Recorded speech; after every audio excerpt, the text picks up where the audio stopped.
Hey everyone, today we're going to be cooking teriyaki salmon with red peppers and mushrooms. Now I like this recipe because it's easy, it's quick, and it's good practice for chopping veggies. I always say how much I really like fish proteins for people, and salmon is a protein that has good omega-3 fatty acids to help people with inflammation. So let's get started. Okay, so first we're going to cut up a red pepper. Just going to get it washed a little bit first. Always make sure you wash your vegetables. First we're going to start by cutting the top off and setting that top aside. This is actually the first time I've cut a red pepper, so I'm a little hesitant, but looked it up real quick. First you got to cut it down the middle, about halfway, and then just kind of pull it right apart, right in half.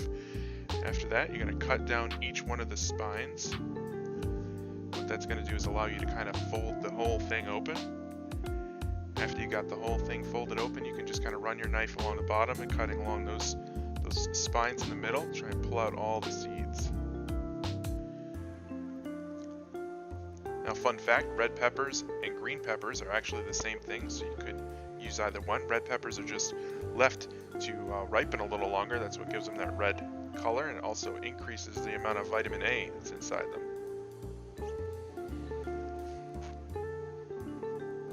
So we're just clearing out all the seeds. After that, we're going to slice it up into little slivers.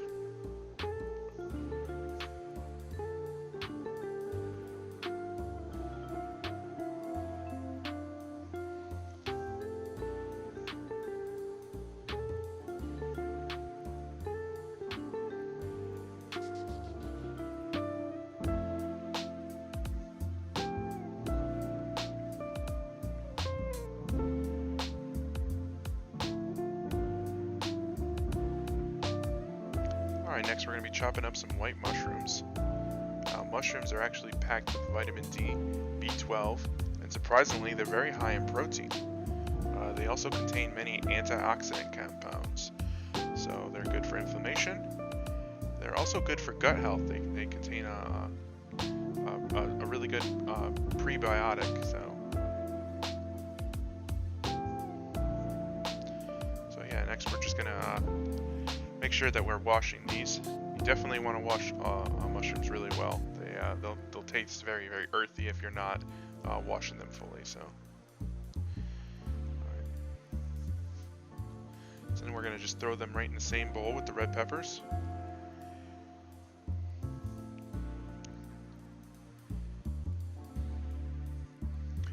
Next we're going to add about 2 tablespoons of olive oil.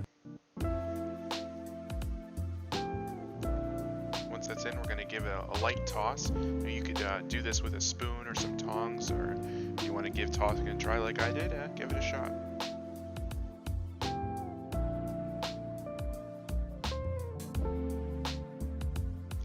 Next we're going to add 3/4 of a cup of teriyaki sauce. You can try and make your own teriyaki sauce if you want. There's plenty of recipes online.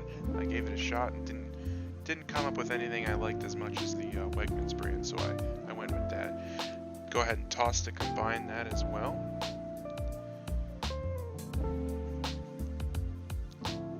Next we're going to prep our fish.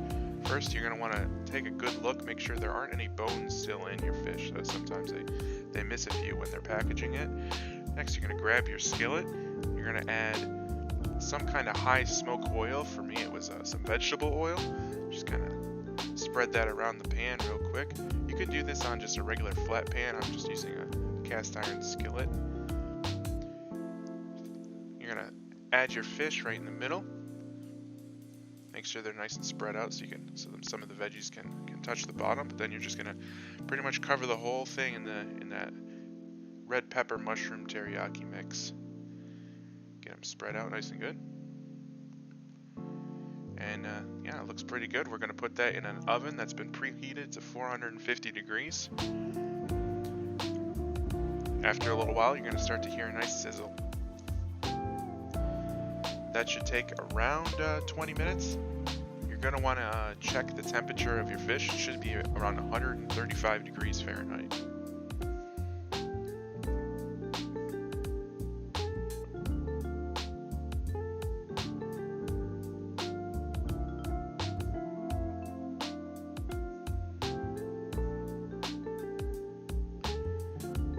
that's it. You can go ahead and plate yourself up some teriyaki salmon. Hope you enjoyed the recipe. Just make sure if you do cook it in a cast iron pan, don't grab the pan.